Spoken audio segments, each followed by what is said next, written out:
Hey, banker friends, and I guess friends who aren't bankers. Eric here, excited to join you all with another live Linked Banker happy hour. As a reminder, if you are interested in joining the conversation live, we are pushing this out through Restream.io, and you can get access to the Restream and become part of the panel and come up on stage with me and be part of the conversation.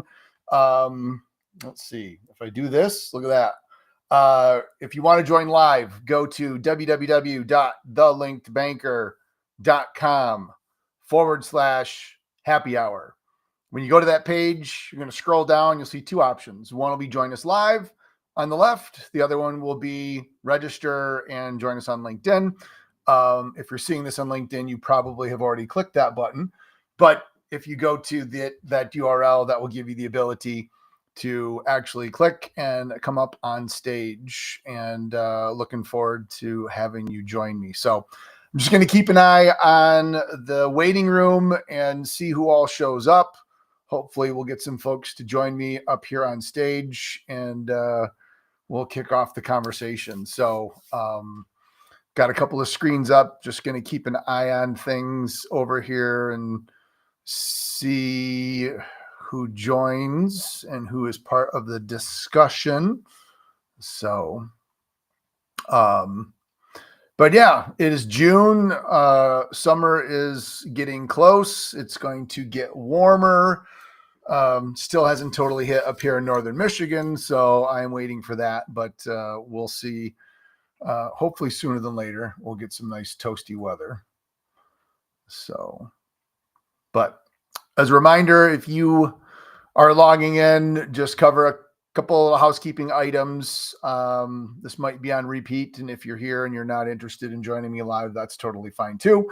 But if you want to join live and be part of the conversation, go to your browser and go to www.thelinkedbanker.com/happy hour. And that will go ahead and take you directly into the Restream platform, and you can come up on stage with me and join me that way. So let's go ahead. I'm going to click on join over on my other screen just to keep an eye on who all is there. Let me turn that off on mute. We don't need to be hearing myself twice. So let's see here.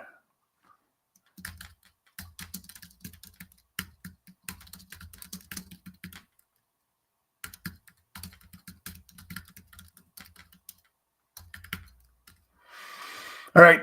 I will post that note in and make sure www.thelinkedbanker.com/happy hour.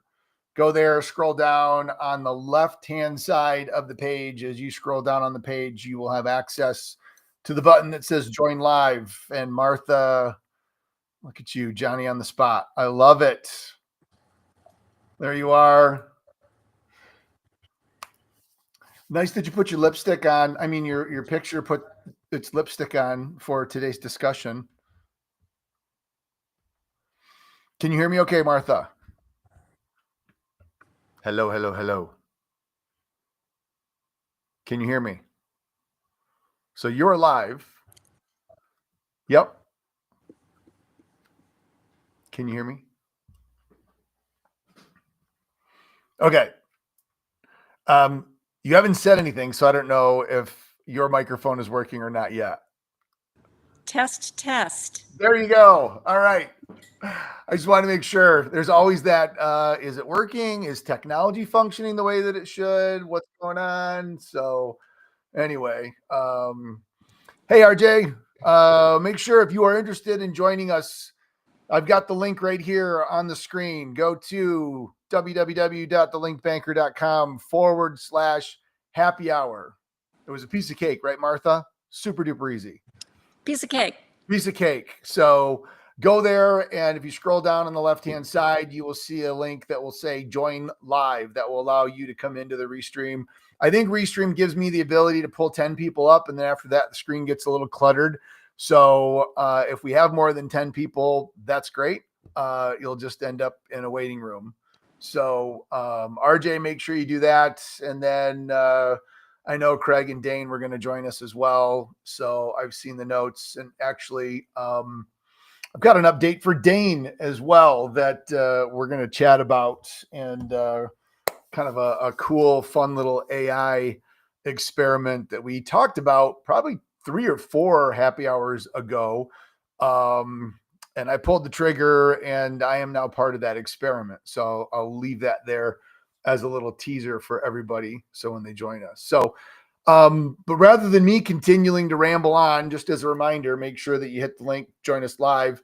Martha, how are you? What's new in your world? What do you want to talk about today? Great. Well, I had a couple things. I came back from the Jeremy Gucci's Future Fest Innovation Conference last week. You would have What? loved it. You would have loved it. Say that again. Say that Jeremy, again. Jeremy Gucci's Future Fest Innovation Conference. My You know, goodness. That's he's the trend hunter. okay. Really smart, incredible. So anyway, a lot of it was using AI, adopt different ways to use AI in our work, which I know, is right up your alley. But one of the Yeah, yeah. biggest takeaways I had from that was AI is more profound than fire or electricity. Yeah, I've seen that quote from I think the one came from oh the guy from Google, and then Bill Gates. So I've seen those quotes. Absolutely crazy. So hey Matthew, howdy partner. Your audio needs to be turned on. Oh, Dang it. How's this? there. Hey, there we go. We got you. Got it. Welcome. And I see Craig's coming on. So Martha, where was this conference at? Like, how long was it? Where was it at? I'm curious on the details. How'd you hear about this? It was 2 days. It was in New York City. Okay. And, Jeremy spoke at Financial Brand a year or two ago and talked a lot about, Trend Hunter that he created, which is fascinating stuff because they've just collected all this data and continue to collect data and then analyze it to say, what are the trends that are happening? What are the micro trends that are happening? And then how do we apply those to helping our brand expand or grow or be more relevant to certain audiences? So there was Yeah. so much. It was like drinking from a fire hose, but it was Oh, awesome. I can imagine. Beyond AI, and I'm sure that probably took a majority of the conversations, but what were any other trends that maybe stuck in your mind, that maybe we'd want to know about? Tons on innovation, and the second day was really workshopping on that. Okay. One of my favorite things was innovate like a rap star. And so For shizzle, bedizzle. So that was kind of fun, taking elements of what rap stars do to apply that to innovating and thinking differently about your business. So there's lots of really good takeaways, lots of good techniques about flipping things upside down or backwards, or sort of reimagining them. But the other takeaway I really liked was there was a lot about the generations, but then chunking it into even smaller micro generations. Because as you know, millennials are a lengthy group, boomers are a lengthy group. So sort of chunking those down into smaller pieces and talking more about what they're interested in, what they're afraid of, and all that. So lots of really good stuff. Too much to relate here today, but it was really good. There's going to be Yeah. another one later this year in Toronto. So I'll Cool. send you all info. I was going to say, if you would do me the favor of maybe posting some information into the comments on LinkedIn, that would be amazing, because I definitely would be interested in checking that out. That sounds really, really cool. So good deal. I I see a think few other people have joined over on LinkedIn, and they are part of the chat conversation. Just want to remind you, if you're interested in joining live and coming up and being part of the real conversation, and maybe we can convince Craig to turn his camera back on so we can have like all cameras here. Go to the www.thelinkbanker.com/happy hour, and that allows for you to get access to the restream link, come up and be part of the discussion. So, yeah, I see that there's another camera going on for you, Craig, that I don't think was pointed in the right direction. So I turned that off for you. So we'll see if you can go ahead and sneak back in here. So cool. That was awesome. I didn't even know about that conference. I think I remember that session, or at least the concept of trend hunter from the financial brand. So I'm going to check that out. So that'll be cool. So good. Matthew, you are next on the list in the room. So welcome. It's been a couple of months since I've seen your shiny face here on the happy hour. What's new in your world, my friend? Man, we're getting this stuff fall out of the sky, and things are like wet. And I don't know what the hell's going on in Texas. But I think they're telling me it's rain. Is it called rain? I read about this at one point in time, and I think it's happening in Texas, Eric. Yeah. I heard there's this big glowing like orange or yellow thing in the sky that makes things warm. And I don't know if I've not seen that here in Michigan yet. So come on down here to weird Texas. stuff. August. You come on down here to Texas in August, and I'll introduce you to that sucker. I bet. Well, I see you've been doing quite a bit of traveling and bouncing around quite a bit. What's new and cool in your world? We've been just getting hammered with banks that are asking all kinds of stuff about innovation. And if you'd have told me this last year, I think I might have laughed at you. But I'll tell you, direct digital bank is probably one of the hottest things I'm hearing. So, you think of Badass Bank, Redneck Bank, Bankers Lender. These banks are thinking about affinity brands, and I think they're going to be going after some cool stuff. I'm blown away. Yeah. I always love Redneck Bank and their tagline, where banking's funner. I just think that's just beautiful. I love giving that example, and you hover over the donkey and he makes a noise and the little fly buzzes around. Big fan. Super I think UI. people like it so they get a jackass on their debit card is really what it is. As long as it's not the word that's embossed on the actual debit card itself. It's maybe a picture. As long as you don't have to, sign for your receipts as jackass. I guess you're doing okay. Have you seen the new one that just came out, Badass Bank?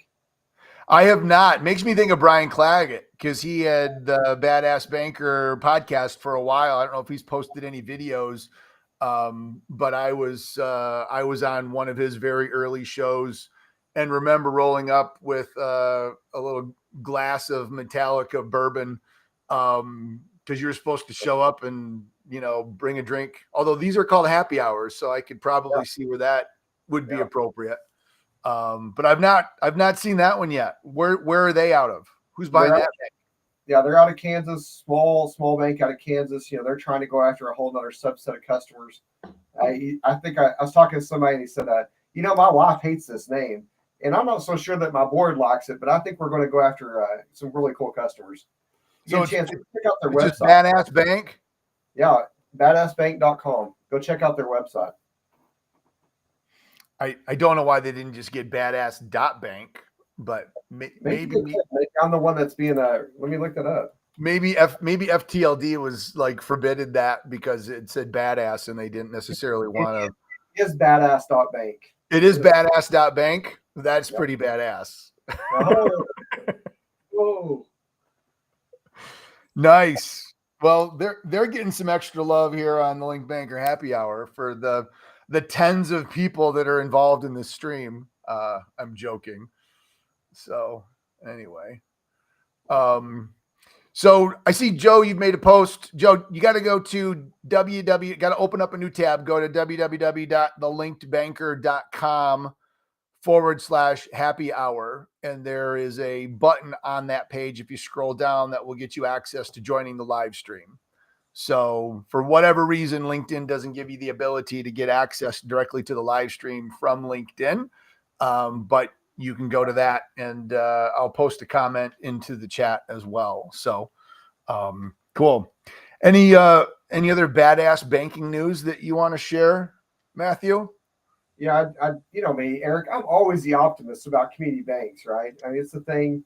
But I think we're getting more and more banks that are waking up to embedded finance, bank as a service, direct digital, and are starting to have some really cool conversations. So I'm just excited, man. I'm ready to see these chargers. I'm tired of seeing these chargers going away. So let's go save some banks, man.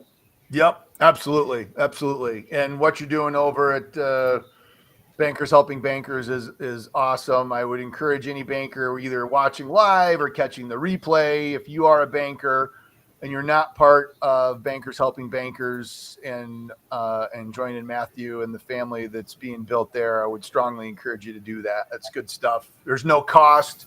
You're just joining a bunch of other bankers that want to keep banking alive and some good conversations. And 20 years ago, I could have joined, but that wasn't, I don't think, an apple in anybody's eye. So I guess it is what it is. So anywho. Thanks for the kind words. I appreciate that. Yeah, absolutely, man. Absolutely. So Dane, you gave me a teaser in the comments. Sounds like you got a little something you need to talk about and you want to chat about. And I was thinking of you just yesterday, as a matter of fact. So I'll let you go first.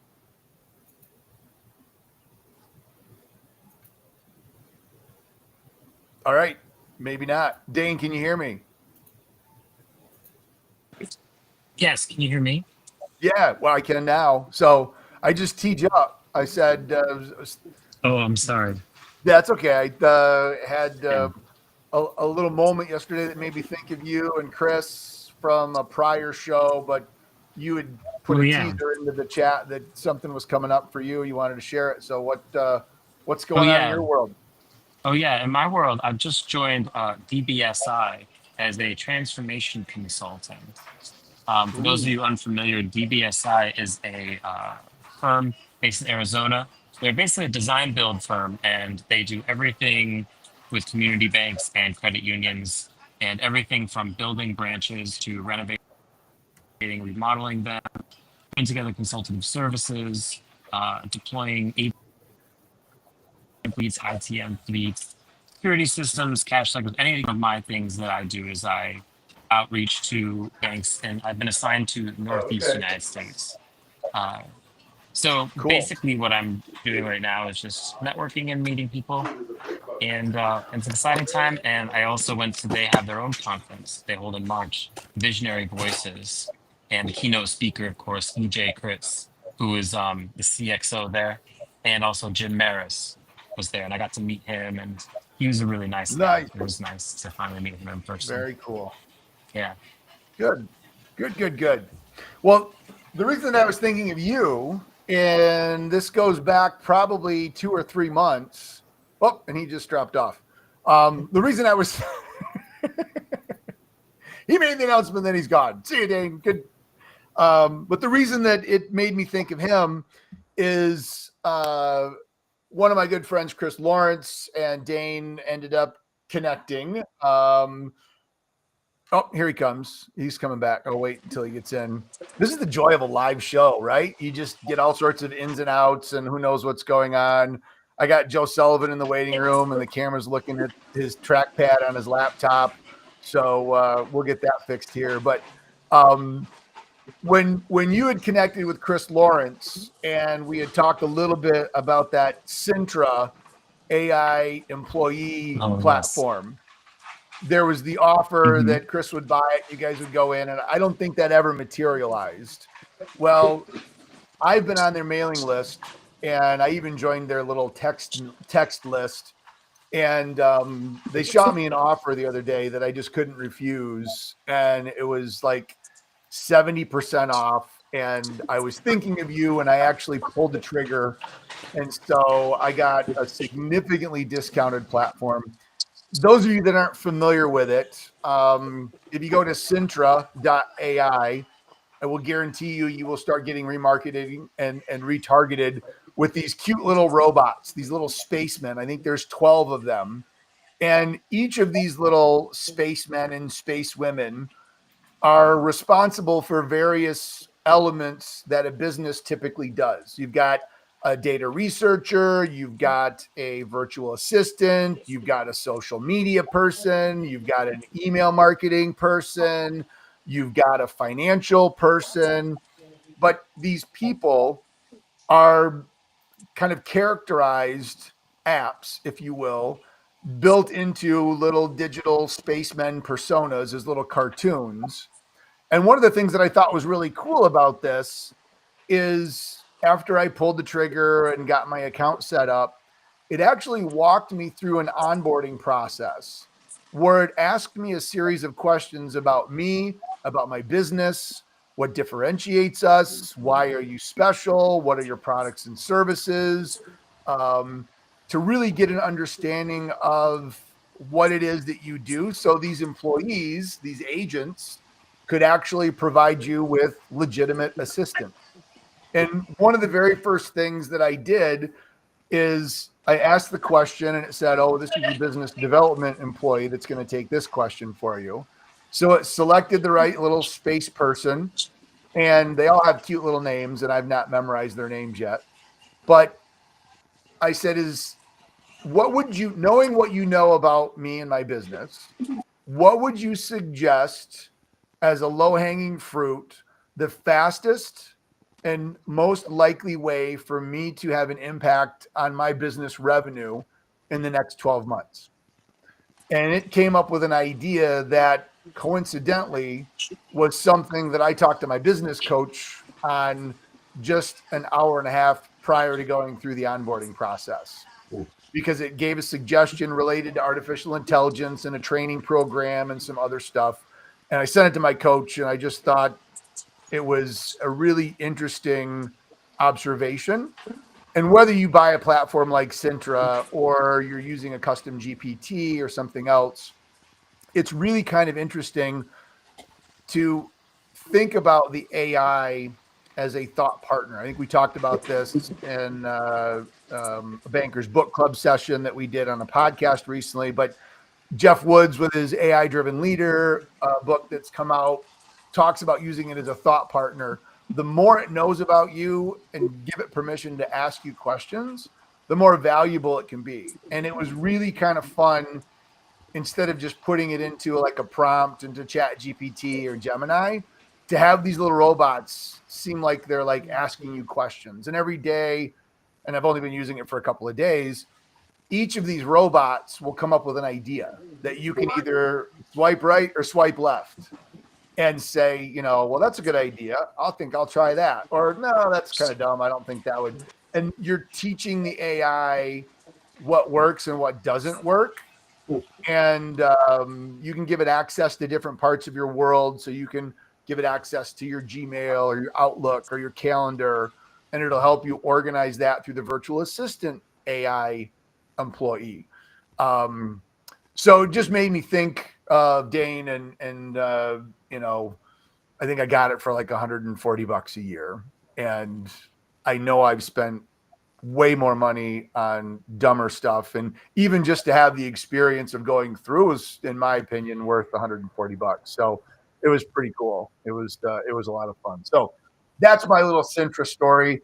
I don't have any sort of an affiliate relationship with them. I have no skin in the game, but I am I'm pretty intrigued by it, and we'll be curious to see how it goes. So, what was the name of that tool, Eric? Sintra, Sintra. Thank you. Just be warned, once you hit the site, those little spacemen are going to follow you all over the internet. So just yeah, it's go there incognito if you don't want to be remarketed and retargeted to, because they do a really good job. But patience is a virtue, and I've just been waiting and waiting and waiting, and next thing you know, a 70% off coupon shows up in my text message that's good for, you know, until midnight. And I was like, all right, I'll do it. So it was kind of fun. So, hey, Joe Sullivan, I see that you're on. Your camera is off. I'm going to go ahead and activate you so that if you would like to come on, you are more than welcome to.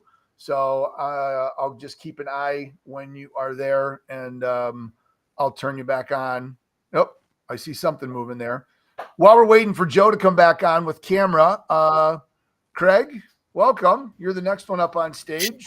And it's good to see you again. Cool format. Sorry it took me a few minutes to figure it out, but I'm glad I was activated. So excited to be here.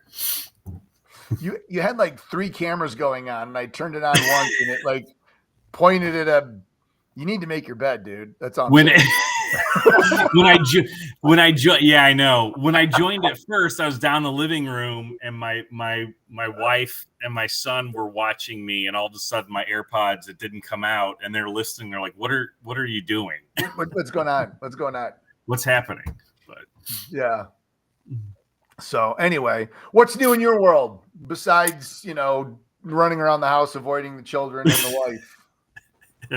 Yeah, absolutely. Just exciting stuff. We we can't share who, but we signed up a major media company to white label and resell our platform. I guess I won't ever be able to talk about it, but it's really, really exciting. They're in a lot of different markets, so we were training their team. Today, they're in a lot of different verticals, banking and credit unions being one of them. So it's possible you'll see more of those little location prompts with our privacy compliant tech popping up. So we're excited to keep having new partners. That's cool. Congratulations. So I know I wish I could share who and why and what's going on, but I have so many NDAs smacking me in the face.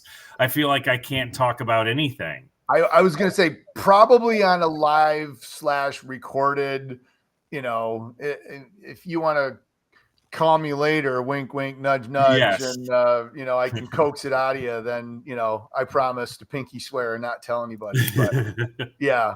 But I get it. Yeah. Those things need to be kept confidential. So I totally understand. So, but congratulations. It's always cool when you get some additional partners and bigger exposure, and growth is a good thing. We have to partner with people. We're not a full marketing funnel solution. We're helping banks and credit unions activate on the first party data that we create. And a lot of times we get kind of lumped in with companies that maybe want to grab your first party data and hydrate it. And that's great. That's a great strategy. You should do that. But we're actually helping them create what we call novel, net new first party data. Yeah, absolutely. And you're probably being very cautious, not mentioning us, but I will disclose. This is one of those situations where if the customer says it first, then it's okay. We've been a partner of Full Throttles for a couple of years now, at least. We've got a couple of banks that are using the technology, and it's really cool when we can talk to a bank about the ability to do remarketing and retargeting like they would expect on a digital ad, like what all of you likely will have happening with Sintra, because your microphones are listening and everything's being paid attention to. But you can do it with a freaking postcard that drops right in your mailbox based off of what pages you've looked at on a bank's website. And that's been really cool, because direct mail is sometimes inefficient and not exactly the most economical, but now you've got a capability of putting it in the mailboxes of people that are interested, supported by digital and other sorts of really cool stuff. So it's been a really fun technology. Getting over the compliance and some of the privacy things, we all know sometimes banks can't get out of their own way. They want to be innovative, but compliance sometimes just throttles things down because we're so cautious. But once we get the go, it's usually a pretty fun process and some pretty cool tracking capabilities to be able to go back and see what is and what isn't working. So lots of fun stuff there. So yeah, cool. Joe Sullivan, I'm gonna try to bring you on camera, so let's see if this works. But Okay. I just got a big gray screen for you right now. But Yeah. I will mention Joe, who's been a dear friend of mine for years. I think he and I met even when I was still a banker, and it doesn't make him super old, but he is a little older than me. I don't know. Eric, I think you look older than me. Only because my beard is longer, but you've got some nice color, my friend. You must have made it outside this weekend. I did. Yeah. Paddleboarding. Yeah. So, but Joe hails from Seattle, formerly Chicago, formerly Grand Rapids, Michigan. So I still think of you as a Michigander, even though you love to diss on poor Michigan when you do your demographic age profiles and my county here up in northern Michigan is the darkest and apparently the oldest county in the entire state. So, And you're the young person in that county, so they need to balance I things am. out. I'm So the young punk. who knows? I'm I may like the use you Gen as- Z dude of Who Houghton knows? Lake. I may use you as the poster child next week up in Mackinac. Where I'm going Exactly. to see you yet I'll have again. to get a little Grecian formula for my beard to, take some of the gray out. But Joe and I are going to be up at the Mackinac Island annual convention for the Michigan Bankers Association next week at the Grand Hotel. I'll just first say, if you have not been to Mackinac Island, you need to go. It is a bucket list experience. Mm-hmm. It is off the northeastern tip in Lake Huron of Michigan, and ferry service gets you there. There are no cars. It's bicycles or horse-drawn carriages. I think there's a police car, an ambulance, and a fire truck just in case. And every once in a while, you might see a service delivery or maybe a state park vehicle that gets ferried over for some heavy lifting. But UPS drivers dressed in their brown are driving flatbed horse-drawn trailers with boxes piled up. They jump off and deliver their packages right off of a flatbed trailer. It's amazing. But Joe and I are going to be up at Mackinac next week, and that's the week of our LinkedBanker monthly mastermind for the membership community of the LinkedBanker. And Joe's going to join. And I wanted him to talk a little bit about what he's going to discuss in the happy hour and a little crossover, because he's doing some really cool stuff on demographics and the kind of the shift in consumers, some of the things that might have been talked about at the conference that you were at, Martha. And he's been a part of our mastermind before.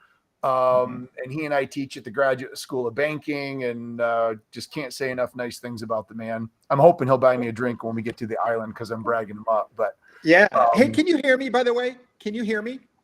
I can now. Okay. Because I felt like we were talking over each other. So I do that a lot. I'm really excited. So I know you do. And so you get two really wordy, talkative people like you and me on the same platform. It can be a problem, right? But I think in all seriousness, it is, I think even the experience of being on the island, which is harkened back to another time where you have to dress in a suit and tie for dinner. And even there, the demographic generations are playing out in a different way. And when I was there 4 years ago, Eric, you may recall, I was wondering, like, do younger kids even care about going into the big dining room and dressing up? And I think the answer is no. So demographics play out everywhere. But, we can talk a lot about that next week. Martha, yeah. didn't I meet you at the Abrigo conference just a couple weeks ago? Okay, because I feel like we connected there or something. Yeah. It must have been my evil twin. Maybe. Yeah. Are you sure the twin's evil? I'm just going to ask. I'm asking for a friend. Well, I'm not. Okay. Of course not. I'm just checking. Yeah. But Eric, thanks for those kind words. I think I do have some new stuff to tell you about if you want to hear about it. Absolutely. Yeah. I'd love to just kind of give a teaser, and, I'll throw, if you're not part of the LinkedBanker community and you'd like to, certainly we'd love to have you join and learn more. We get together on a monthly basis, and let me see. I think I've got, let me see if I can, ready? Watch this. Oh, look at that. Look at me working the slides like a pro. So there's the join link for the LinkedBanker if you'd like to become part of our community. Oh, okay. I know. I thought I was supposed to see some magic slide here. I'm just seeing the little white banner. No, it's just a little white. I mean, it gets me excited because I'm in this platform like once a month. I really need to spend a little more time doing something with it, but it's all good. So I was having trouble finding you today for whatever reason. Yeah. I like to hide in the weeds. It's my evil twin. So oh God, there's two of you out here.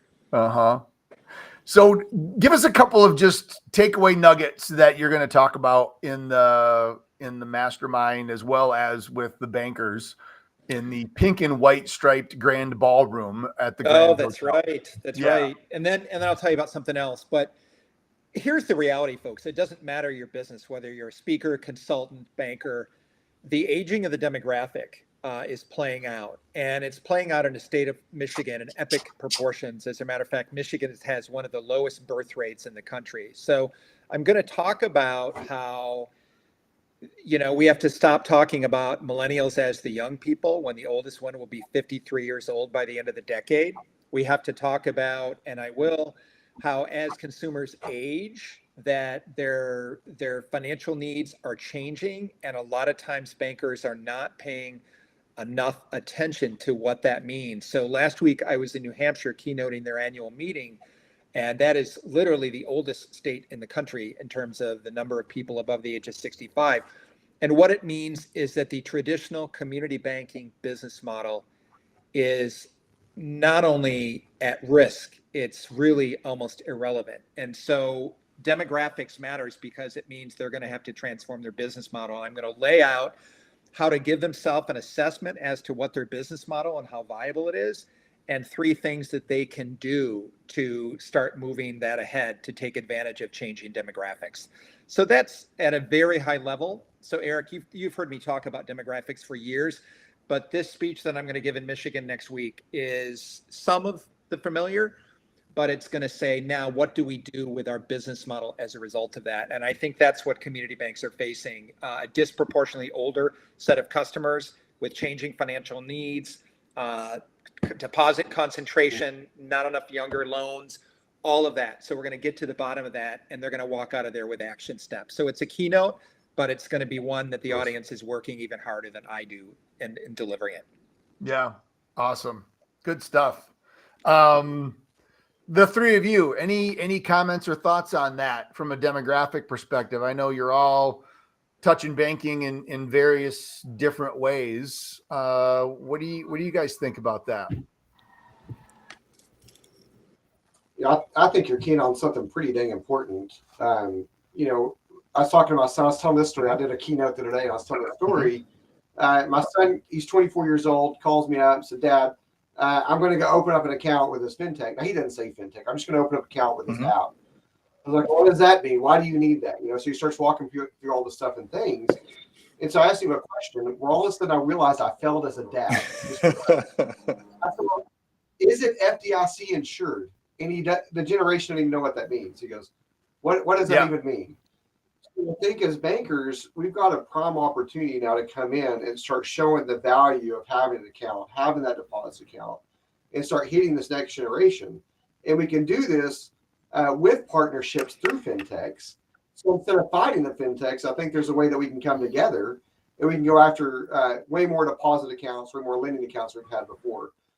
So I think that's the important thing. And you're definitely keen on the right stuff. Well, that's for sure. Thank you for that. I think that, I'm going to hit on the wealth transfer because I think as an industry, we've been giving lip service to it, but we haven't been given really practical ideas. Something like, it takes more than an account. It takes a multi-generational approach to marketing. It takes legal and tax advice and things that they're going to need. And so we're going to talk through that as well. And I'm going to talk about something that doesn't get talked about a lot. And that is the ageism and sexism of women in the workforce in banking, who comprise 57% of the banking workforce. And as people age, the mathematical cost, according to the not the American Bankers, Bank of America, is upwards of $1.8 billion a year in lost employee opportunity as a result of that. So there's different things that bankers are going to have to pay attention to, not just with their customers, but people who work at the bank, which are disproportionately women. Wow. So there's a lot of things in there next week. As the woman in the room, Martha, I'll kind of maybe defer back over to you. Any thoughts on that? If it's just an amen or additional observations? You're talking to lots of bankers all the time, and probably a lot of them are women. Amen. And I would say that community banks, everything I'm seeing is just, they're so comfortable doing the things the way they've done them forever. And so it's like the lightning bolt has not hit, and they're about to miss the whole thing. That's right. They're missing it. So yes, I agree totally. And I don't know what it takes, because they need a wake up call. And it's, the siren has been, if you heard the sirens outside my office, you'll think that it was. No, the sirens have been out there for some time now, and a lot of them are not paying attention. Yeah. Well, that's a point. I mean, there's no sense of urgency around this, and I can't say where or who, but we work with a number of smaller institutions where, upwards of 80% of their deposits come from people above the age of 65, and that money is literally dying out the front door, and there's no active strategy, intergenerational marketing to go after them. So we're going to talk about fintechs that are doing that and doing that well. But obviously there's many aspects of this, but you are right on the money, Martha, with there's no sense of urgency here, and there needs to be, because the franchise value of their organization is declining for lack of taking focused action on what they really need to be focusing on. Yeah. One of the things, and not that I'm looking for an opportunity to weave AI into every part of my conversations, but I talk about this from when COVID happened and we had work from home, and people got the taste of being able to, and I joke, working their jammies, but I know a lot of people that have said, I'm way more productive at home. And it could be a marketing person, it could be an operations person, someone that doesn't need to be in front of a customer. If you're a branch manager, if you're a teller, if you're someone that needs to be there because Joe's going to walk in and have a question about his loan, I can't do that virtually, maybe ITMs, then I get that. But there are so many positions within a bank that could be staffed remotely and allow for you to get access to a variety of talent, younger talent, because that's where, they're comfortable with that. And banks pushed back. And, Jamie Dimon didn't help matters when he said everybody's going to come back. And I think he's even eased on that a little bit. But the next phase in all of that is, and we heard it with social media as well, but, do you allow me to use AI at work? Do you give me access to ChatGPT, or are you going to make me use Copilot because nobody likes Microsoft? That's like making a younger person use Facebook. It's kind of a joke. And banks aren't really on board with that quite yet. And so not only do you have the older employees, Joe, that are maybe not being treated as well as they should, but they're having a hard time bringing in younger employees, because the first thing they hear is, we don't support work from home. You can't be remote. You got to come in every day, and we don't let AI into the office. And that younger generation, they see AI as an operating system. It is like something that they have to have. And Sam Altman came out with a quote very similar to the quote that you said, where it's, electricity and fire and the internet. The younger generation, it's an operating system. 20s and 30s, AI is an advisor and it's a counselor. And at the older generation, it's a replacement of Google. Mm-hmm. And so when you think about that generation considering AI as an operating system, that it's part of their life, it's like not having a phone. How are they going to get a job someplace when they can't use that? Good or bad? That's the reality. Getting that, your talk about, how do you attract the young people? And I think it boils down to three things. Number one is flexibility. Yep. And that's where your work from home and the various policies. Number two is technology, so that they have the tools that they feel they need to do their job. And the third is purpose. The purpose of a bank is not to make money. And younger generations want to know, is what I'm doing changing my corner of the planet or the world?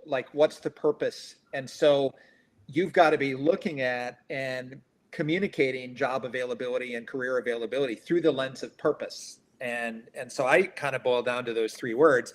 And I agree with what you're saying. Eric, you've said before of, they're running out to the parking lot to use ChatGPT because they can't do it at the bank. And enough already.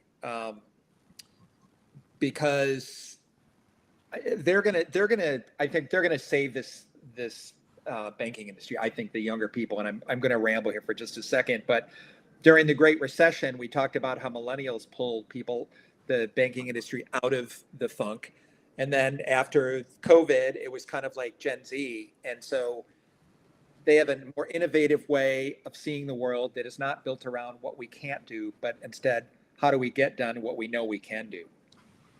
Yeah, absolutely. So I think that back to technology, banks can't let people work from home if they don't have the technology. Right. And Yeah. I will tell you a short rant of a pretty large bank that I broke up with a couple weeks ago. And They're lost. I'm just going to I've say it never, publicly. They're lost. they should have seen the signs. They should have seen the signs. Yeah. But when I finally needed somebody to help me close out my last account, she could not do it over the phone for me because she told me she was a work from home banker. So the only way for this all to happen was for me I had to move the money out of my account myself. She couldn't have the bank send me a check. She couldn't have anything done with the money. If I could move the money out of my account myself, then she could close the account. Wow. Yeah. I was speechless. Like, why do That's you when even you say, have well, let this- me get my horse off of my hitching post. I mean, no offense, Matthew. I'm not like poking fun at horse riders or anything like that. But it seems a little Antiquated? yeah, that's the word. Inconvenient? That's you might say, where's your branch located? Because it'll make a nice McDonald's one day or something, a Chick-fil-A. Is it on a corner? You might be a Yeah. Rite Aid or a Walgreens. Who knows? I'll throw this in there though. Kind of talk about the AI. I was teaching a class at Swigsby last week or the week before. And I think I had about 50 in there, 30 different banks. And I asked the question, how many are y'all using AI in your bank? Everyone raised their hand. And so then my next question was, how many of y'all have a policy and procedures to make sure that you're doing it correctly? And I was blown away. 70% kept their hands up. And they're like, That's good. Procedures. That's good. We've got all the checks and balances in place. Wow. It was fascinating. And I'll tell you right now, when I asked that question, I did not expect to see that kind of result. I've asked that question a lot over the last year, and maybe 5%. I agree with you. The follow-up question on that, I think, would also be interesting is how many of you have received training on how to use AI? Because I think a lot of people are figuring out on their own. I think a lot of banks are creating a policy and buying some Copilot licenses out of their Microsoft ecosystem and going, here you go, Matthew, you got Copilot. And I've been saying it's kind of like giving somebody keys to a spaceship. They're going to take it to the grocery store really fast because that's what they did in a car, but they don't know how to drive a spaceship. A spaceship can do so much more than an automobile. It's not a super powered version of Google or an article writer. I mean, this spaceship can take you underwater. It can drive through lava. It can go to other planets. And we've never done that before. And so tapping into the capability of it, I think, is the next layer. But I'm really encouraged by hearing at least they've got a policy. They know what to do and what not to do. Because I know a lot of bankers are using it. They're just kind of figuring out on their own. Well, I think it goes back to the comment that your younger generation is going to save us, right? I mean, you nailed that. You said it so well. And when I looked around the room, everybody's between, 30, 40, and there's a handful of 20-year-olds in the room, which is interesting for Swigsby. Absolutely. They believe in it. They want to do it. They're excited about it, and they're passionate. And this is what's going to save it. I've been saying this for the last year, and I think y'all are going to laugh. It's like, we got to make banking sexy again. And damn it, it's going to kill me. Well, we're going to bring sexy back. I'll tell you right now. Well, it's already badass, so we might as well make it sexy too. I'm waiting for you to go out and register maybe de novo sexy.bank and see what happens. Oh, Tanner and I talk about de novo a lot. Let me tell you. Maybe that's sexy.bank. Well, I Oh, want to thank you real quick because I had to use AI very quickly to look up and make sure my kid's Greenlight account is FDI insured. I never thought to think that with some of the tech that they're using and how we're implementing how they use money. I'm kind of curious, what are some of the policies that they put in place, and then how do they enforce those policies? Because AI to me is so wide open. I mean, Eric just put it so eloquently, flying through lava and everything. How do they enforce those policies, and what are some of those policies? I did not ask that question. I was talking about something different, so I thought, let me just ask the question. Mm-hmm. And I'll be honest, y'all, I did not expect to see the hands that were still up. So I think I was probably stuck on stupid a little bit, going, wait a minute, they have it. So I forgot to ask the deep dive questions. So my apologies. I was just honestly just curious because it is so wide open. I think from what we've seen, from a policy and a procedure perspective, is, a bank will typically lock it down on their network, which is where Joe's heard me tell the story of the banker that I just get my laptop and back up a little bit, and then I get Wi-Fi off the local hotel, and I can do all my chat GPT stuff there, and then I come back into the bank. So blocking it on your network's not necessarily going to solve the problem and keep it from happening. And we know that that's the case because when we blocked Facebook, everybody got on the app in the bathroom and did Facebook while they were at work. So humans are a very resourceful species, and they will get access to it at no problem. So let me see here. Any restrictions on inputting confidential data into a GPT? I just had somebody ping me in the chat. There's a platform that I'm familiar with. It's called Magic Mirror. And so, if you only allow Copilot on your network, they can get to it, or maybe you only allow it access through Teams. But if they try to go to Chat GPT or Claude or Perplexity or Gemini, it's blocked at the network level. This platform, and there may be others, full disclosure, but I've had several conversations with the folks at Magic Mirror. They've developed it's kind of like it's probably not the right word, but a light language model that sits in the browser as an extension. And when you visit ChatGPT or Claude or any of these others, it proactively looks at what you're typing into the actual browser. And before you hit submit and that information goes to OpenAI or Anthropic or Google or wherever, it looks for information that says, is this a name? Is this an account number? Is this a date of birth? Is this an address? Is this something that maybe we don't want the language models to know? And it tokenizes that information, hides it, and doesn't send that information to the language model. So we're going to start seeing technology like that. Just like when email came along, we didn't really have a lot of things to protect us. Now we've got things that will identify like, whoa, you can't email an account number to Martha. You can't put a social security number in an email, and it'll redact that before it leaves your mail server. So we're going to start seeing some of those things actually happen and just become part of corporate practice to be able to serve as a DLP, a data loss prevention tool, to help filter some of that information down and make it a little bit easier to allow our employees to access these tools for the efficiencies and the capabilities that they offer, but still lock stuff down and not let people put some of that sensitive information in. So hopefully that answers a question there. And so anyway, yeah. So Matthew had to drop, so I saw him leave. I didn't know if I scared him away, but thank you, Matthew. And you can catch the recording. Appreciate your insights. And again, check out Bankers Helping Bankers. Some good stuff there. So any other thoughts on that? Did that answer your question, Craig? Yeah, absolutely. I will not drop my entire finance spreadsheet into Perplexity. Yeah. Well, and ask it, what do you think?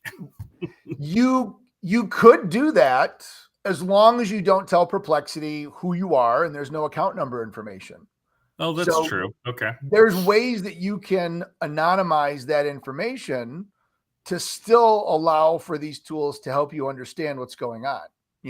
Analyze this portfolio. It doesn't need to say that it's my portfolio. Analyze this portfolio for opportunities or any concerns given likely economic trends over the next 6 months, blah, blah, blah, blah, blah, blah, blah. And then figure out whether or not it's resonating with you or obviously human in the loop and double check everything. Of course. Mm-hmm. So very, very important.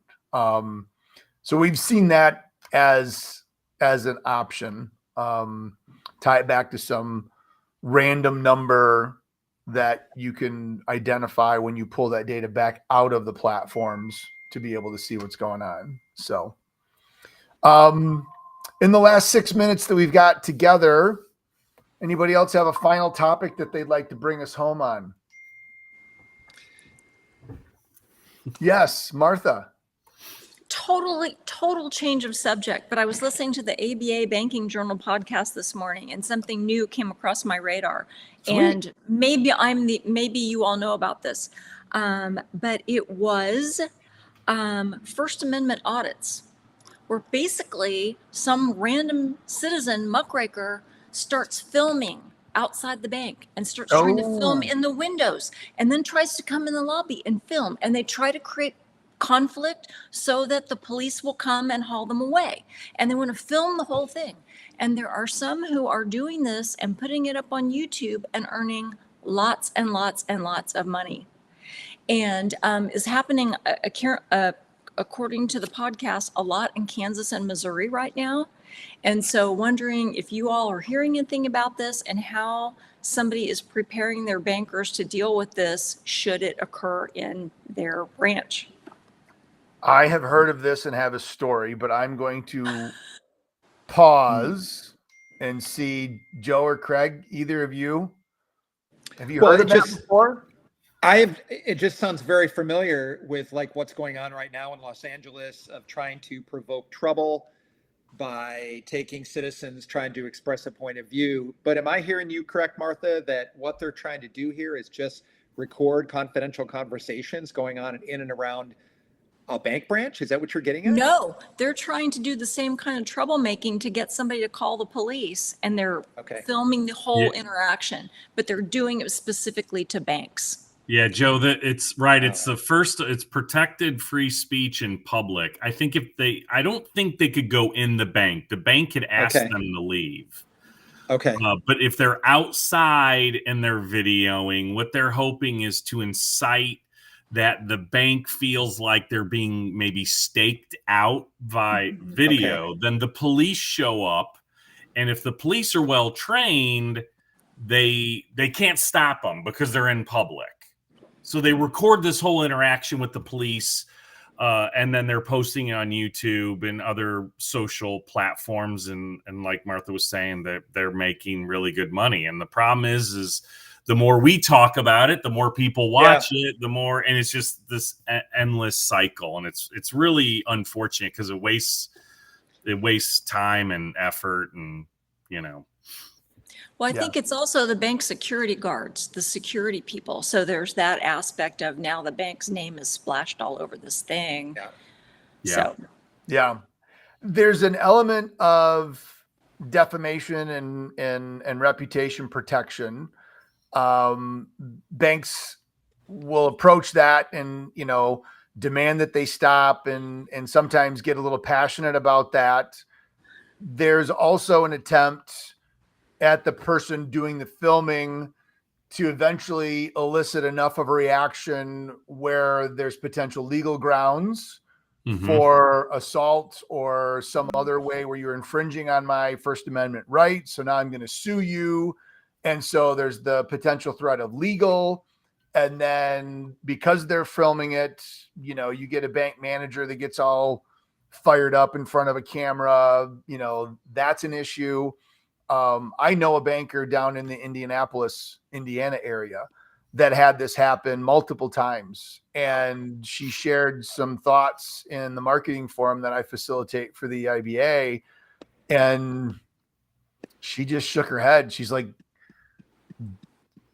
I know she wanted to say there's a special place in hell for the people that do this, but she was being very much a lady. But I'll say it because I've said badass banking and I've already gone down that road. So, but yeah, it is a very concerning thing. Kind of along those lines, one of our clients got hit with a patent troll, and I can't go into the details of who the bank was or any of that jazz.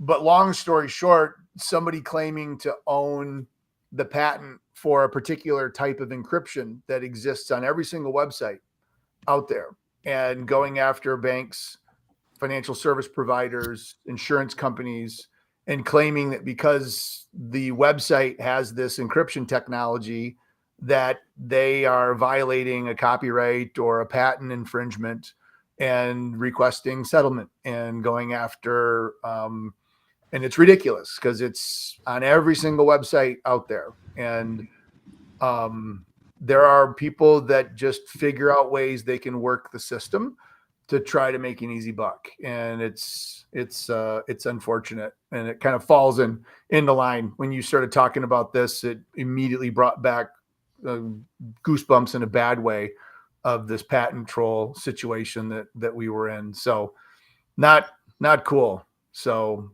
Eric, I feel like Martha, what you brought up, we could have a whole hour discussion just on this because I feel like we're at this time when everything is so volatile and people are looking for those opportunities to lash out. And what it requires is calm, clear, concise, not reactive or impulsive behavior. And I think that Eric, you could do a whole next happy hour on this subject and get a whole lot more people here. If you say, we're going to talk about this, here's what it is. I think I didn't know about that. I mean, I knew about it within other contexts, but not within, I heard any of our clients say this. I think this is a really, really important topic. Say that again. I'm recording you. He's recording the recording. Exactly. Training, a crisis communications plan. Yeah. There are a whole lot of aspects that banks should be ready. Yeah. You know, and Eric, speaking of that, like crisis communication plan, there's a guy named Casey Boggs. He runs a company called LT Public Relations, and he does all forms of crisis communication. And he's starting to venture into this realm. He used to be based in Portland. Now he's in Louisville. That you should get him on this program. Casey Boggs? Boggs, LT Public Relations. L is in Luke, T is in whatever his other child's name is, Public Relations. Now they're in Louisville. But he would have a lot to say on this subject, I am sure. He's a seasoned PR professional. Yeah, I mean, it's shifted. Oh, go ahead. Sorry, Martha. I was going to say we advise clients on that topic as well. Okay. Cool. Good. Craig, you were going to say? And then I was just gonna say, I mean, it's the good and the bad of the internet now is like everybody can have their own channel, their own program they can do, and they can figure things out and try to find a way to make a buck. Yeah. Just ask Howard Stern what he thinks about podcasters and all the time he put on radio. I hear him go on rants every once in a while. He's like, everybody and their brother's got a freaking radio show now. There's no way I would be where I'm at today if I had to start radio now. I would not be on Sirius. I would not have had a radio career. I would probably be a podcaster and in the mix with everybody else trying to get downloaded on Apple and iTunes and all this other stuff. So, yeah. What's the old Irish proverb? Better to remain silent and thought a fool than to open mouth and remove all doubt. It's almost like when you don't know what to say, then don't say anything. I think I have a tattoo of that somewhere on my body. I'm sure you do. On the arm that raises the alcohol to your mouth, right? Exactly. It's written backwards or fuzzy or whatever. So anyway, well, as is always the case, interesting. 60 minutes flies by, and I really appreciate these conversations. And oftentimes they're with good friends of mine, as has been the case today. So I really appreciate you being on and sharing thoughts and ideas. Joe, I'm really excited to see you next week up at Mackinac and continue the discussion on our mastermind. So with that, we'll go ahead and we'll wrap up June's happy hour. We go live the second Thursday of every month. at 5 p.m. Eastern time. So if you're watching this on a replay or you were here for a little bit and then came back, whatever the case is, mark your calendar for the next one. Bring a friend. The more the merrier. Bigger, better topics. It's a lot of fun. So Thanks, Eric. We'll talk to you guys later. Take care, everybody. See you on the internet. Bye-bye. Bye for now. Bye for now.